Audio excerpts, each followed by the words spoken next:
You're dealing with an addicted generation. This is a big time bomb ticking. This is no accident. Indeed, it is by design. I mean, seriously? It was my mistake. I mean, I think we can all feel it. To try to make these products as addictive as 400% possible. spike in dopamine. We now know that many of the major social media companies hire individuals called attention engineers who borrow principles from Las Vegas casino gambling, among other places, to try to make these products as addictive as possible. That is the desired use case of these products, is that you use it in an addictive fashion because that maximizes the profit that can be extracted from your attention and data. It literally is a point now where I think we have created tools that are ripping apart the social fabric of how society works. That is truly where we are. The way the technologist Jaron Lanier puts it is that these companies offer you shiny treats in exchange for minutes of your attention and bytes of your personal data, which can then be packaged up and sold. What happened is that the attention economy and this race for attention got more and more competitive. And the more competitive it got to get people's attention on, say, a news website, the more they need to add these design principles, these more manipulative design tactics, as ways of holding on to your attention. You don't realize it, but you are being programmed. Social media tools are designed to be addictive. The actual desired use case of these tools is that you fragment your attention as much as possible throughout your waking hours. That's how these tools are designed to use. Well, we have a growing amount of research which tells us that if you spend large portions of your day in a state of fragmented attention, so large portions of your day where you're constantly breaking up your attention, take a quick glance, do a just check, and just quickly look at Instagram, that this can permanently reduce your capacity for concentration. I am especially worried about this when we look at the younger generation coming up, which is the most saturated in this technology. And it's very addictive because if you pull on the slot machine arm enough, you will win. And you never know which pull will reward you. That's an addictive behavior, and it's dopamine that is driving that addiction. So what happens with social media is Robert Sapolsky, who did the foundational research on this at Stanford, calls it the magic of maybe. When you look at your phone and maybe there's a text there and maybe there's not, and you don't know, when it shows up, that high you get, that's dopamine. It's the magic of maybe. Maybe it'll be there, maybe it won't. When it shows up, you get a 400% spike in dopamine. That is roughly the same amount of dopamine as you're getting from cocaine. It's slightly less than an extremely addictive drug like cocaine. And that's what's happening. We really care what other people think of us. So for example, when you upload a new photo, a new profile photo of yourself on Facebook, that's a moment where our mind is very vulnerable to knowing what other people think of my new profile photo. And so when we get new likes on our profile photo, Facebook, knowing this, could actually message me and say, oh, you have new likes on your profile photo. And it knows that we'll be vulnerable to that moment because we all really care about when we're tagged in a photo or when we have a new profile photo. And the thing is that they control the dial, the technology companies control the dial for when and how long your profile photo shows up on other people's news feeds. So they can orchestrate it so that other people more often end up liking your profile photo over a delayed period of time, for example, so that you end up having to more frequently come back and see what the new likes are. And it's literally rewiring our brain. Even social media, the challenge is, with these terms like Facebook depression and everything. What's that? This is social media depression because whereas everyone's looking at their feed and they're comparing their lives to other people, their highlights of other people's lives. Wow. And there's actually less life satisfaction, more sadness, depression, and stuff like that. And it's interesting because if you think about things that routinely produce a lot of dopamine, alcohol, for example, there's a drinking age, right? We have a drinking age. The alcohol releases a whole lot of dopamine. It makes you feel really, really good. We say, okay, you can have that, but you gotta wait. You gotta be 21 years old. We don't do that with social media. We're, essentially putting highly addictive drugs into the hands of kids before they have any natural defenses against them. And what you're seeing with internet addiction, with social media addiction, it's the same thing over and over. It's people trying to change their state of consciousness with a device, trying to get at the underlying neurochemical chemistry, and it's very, very addictive. And so I would say the problem with the gadgets, and they're amazing things, is that they interfere with they proximately interfere with medium to long-term goals, I would say. And so I think the first thing you have to do to bring them under control is figure out what it is that their use is interfering with. It has to be something important, right? So you think, well, I want to do something important. Well, what is that? Oh, it could be personal. Maybe you want to have a relationship, you want to get married, you want to have kids, you want to have a career that's meaningful, you want to have a life, you want to have an Abrahamic adventure and be the father of nations, let's say. Well, you can't be ratting away on your cell phone and doing that. And so I think part of it is to set your sights high and make a plan and figure out who you could be and see if obsessive utilization of smartphone fits into that vision of nobility. And it will partly, because they're unbelievably powerful communication devices, but so often it's for lack of something better to do, and it also interferes. Imagine like when you take that to the extreme, where bad actors can now manipulate large swaths of people to do anything you want.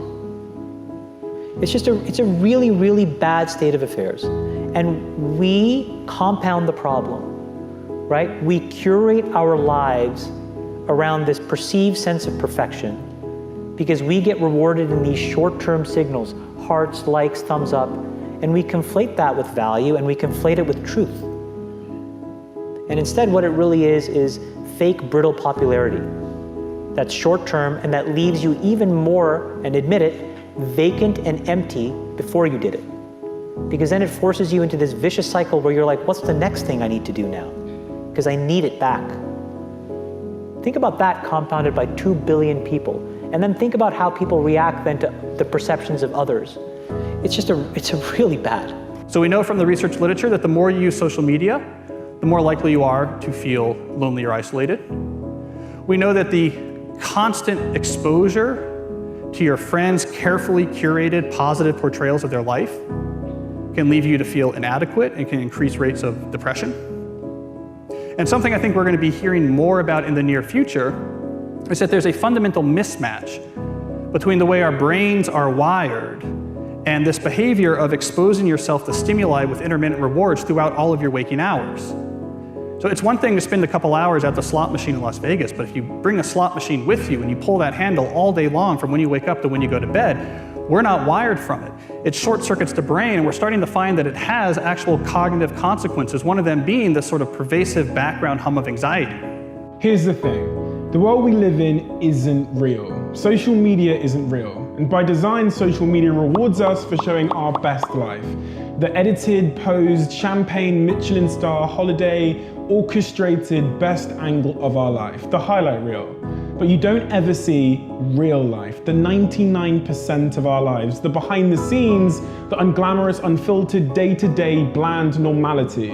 And you end up comparing your behind the scenes to other people's fake highlight reel and using others as a mirror or benchmark for how you should look, how successful you should be, or how you should live.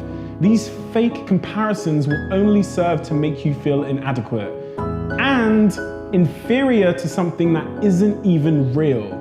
Research continually shows that comparing your life to someone else's creates envy, low self-confidence, low self-esteem, and depression. You compare yourself to other people every single day, consciously or subconsciously, and no matter what I say, you're not going to stop because comparing one thing to another is a natural human thing to do. Whether we want to admit it or not, a big reason why anything has value is because there's something worse or better to compare it to. Think about it. An old brick of a mobile phone with a big aerial is only considered amazing in a world before the smartphone. The horse and carriage is only considered a phenomenal mode of transport until the car comes along. The answer isn't to stop making comparisons because unfortunately we can't control that. But you have to change the object of your comparison from someone else to yourself. You have to measure yourself against yourself. And by doing this, you start at a base point where you consider yourself to be perfectly fine exactly how you are. But it also is the most effective, motivating, and healthy way to work to improve yourself. You'll become your happiest self when you stop putting pressure on yourself to be more like someone else, and when you start comparing real to real. We're in a really bad state of affairs right now, in my opinion. It is eroding the core foundations of how people behave by and between each other. And I don't have a good solution. You know, my solution is I just don't use these tools anymore. I haven't for years. It's created huge tension with my friends, huge tensions in my social circles. If you look at, like, you know, my Facebook feed, I've posted maybe 2 times in 7 years. 3 times, 5 times. It's less than 10.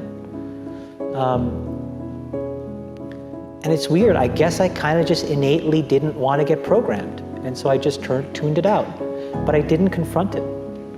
And now to see what's happening, it really bums me out. Back in the 1970s and the early 80s at Xerox PARC, when Steve Jobs first went over and saw the graphical user interface, the way people talked about computers and what computers were supposed to be was a bicycle for our minds. That here we are, you take a human being and they have a certain set of capacities and capabilities. And then you give them a bicycle and they can go to all these new distances. They're empowered to go to these brand new places and to do these new things, to have these new capacities. And that's always been the philosophy of people who make technologies. How do we create bicycles for our minds to do and empower us to feel and access more? Now, when the first iPhone was introduced, it was also the philosophy of these technologies. How do we empower people to do something more? And in those days, it wasn't manipulative because there was no competition for attention. Photoshop wasn't trying to maximize how much attention it took from you. It didn't measure its success that way. And the internet overall had been in the very beginning not designed to maximize attention. It was just putting things out there, creating these message boards. It wasn't designed with this whole persuasive psychology that emerged later. If you feed the beast, that beast will destroy you. If you push back on it, we have a chance to control it and rein it in. And it is a point in time where people need to hard break from some of these tools and the things that you rely on. The short-term dopamine-driven feedback loops that we have created are destroying how society works. No civil discourse, no cooperation, misinformation, mistruth. And it's not an American problem. This is not about Russian ads. This is a global problem. Mr. Zuckerberg, would you be comfortable sharing with us the name of the hotel you stayed in last night?